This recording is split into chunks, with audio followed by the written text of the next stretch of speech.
Speaker గారు, నేను ముందు మనవి చేసినట్టుగా Palamuru Rangareddy lift irrigation project విషయంలో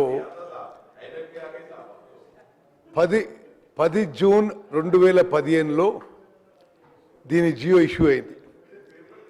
7 ఏళ్ల పాటు Palamuru Rangareddy lift irrigation scheme detail project report కూడా తయారు చేయలేదు.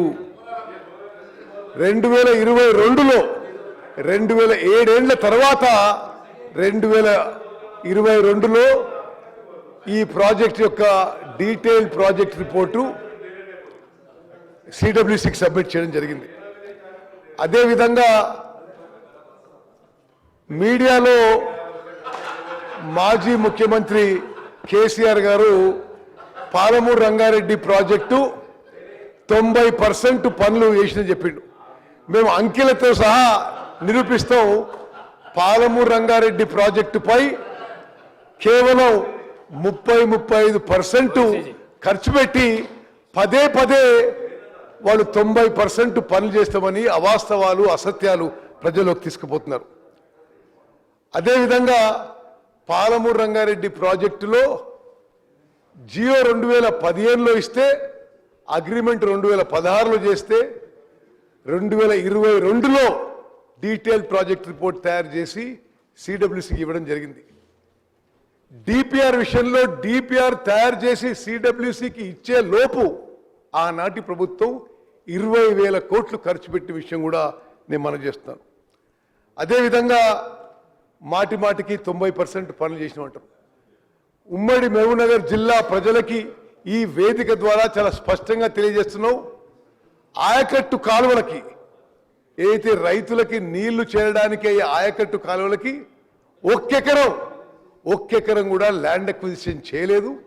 ₹1 కూడా ఖర్చు పెట్టలేదు వాళ్ళ హయాంలో అని చెప్పి స్పష్టంగా మనవి చేస్తున్నాను. అదేవిధంగా నేను కొన్ని అంకెలు ఇప్పుడు ప్రజెంటేషన్ మొదలుపెట్టి చూపెడతా.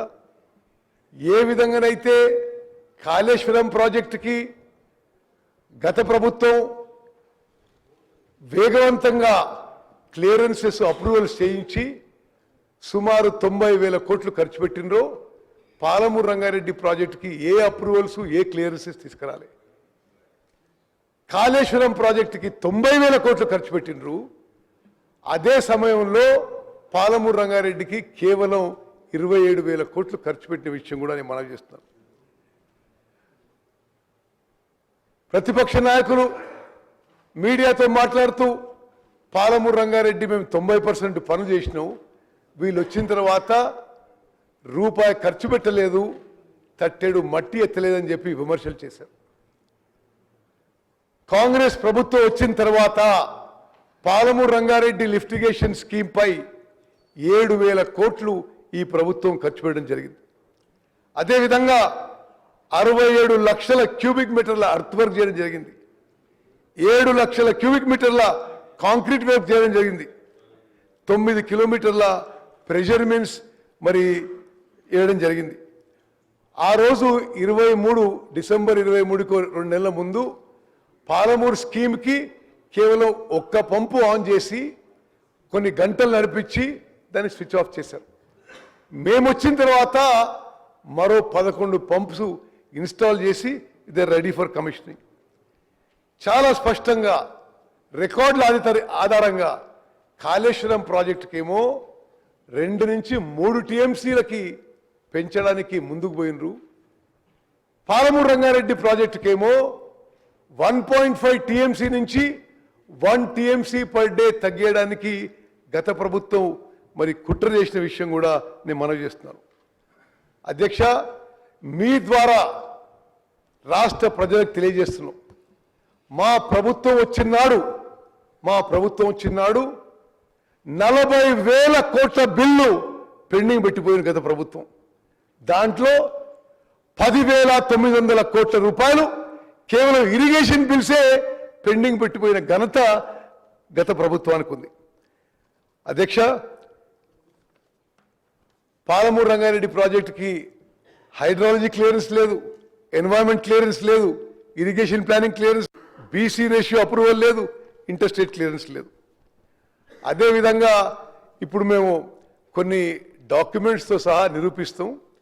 వాళ్ళు అధికారంలో ఉన్నప్పుడు పాలమూరు రంగారెడ్డి ప్రాజెక్టుకి 90 టీఎంసీ వాటర్ అలొకేషన్లో 45 టీఎంసీలు సేవింగ్స్ ఇన్ మైనర్ ఇరిగేషన్, అదేవిధంగా మరో 45 టీఎంసీలు గోదావరి డైవర్షన్ వాటర్స్ మరి కేటాయింపు జరుగుతుందని ఆ విధంగా జియో ఇష్యూ చేయడం జరిగింది.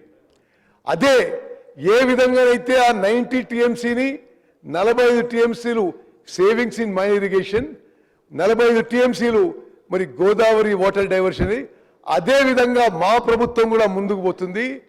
ఉమ్మడి మహబూబ్నగర్ జిల్లాకి ఈ సభ ద్వారా మేము స్పష్టమైన హామీ ఇస్తున్నాం. పాలమూరు రంగారెడ్డి ప్రాజెక్టు మేము 90 టీఎంసీలతోనే ముందుకు పోతున్నాం. ఎవరైనా అవాస్తవాలు అసత్యాలు చెప్తే అది నమ్మొద్దని చెప్పి కూడా నేను మనవి చేస్తున్నాను. ఒక ఘోర తప్పిదం. ముందు 2013లో ఉమ్మడి ఆంధ్రప్రదేశ్లో జూరాల సోర్స్గా Palamuru Rangareddy lift irrigation scheme మొదలుపెట్టి ఆ సోర్స్ని శ్రీశైలంకి మార్చి తెలంగాణ రాష్ట్రానికి ఉమ్మడి మహబూబ్నగర్ జిల్లాకి తీవ్రమైన నష్టం చేసింది గత బీఆర్ఎస్ ప్రభుత్వం అని చెప్పి మనం చేస్తున్నాం. చాలా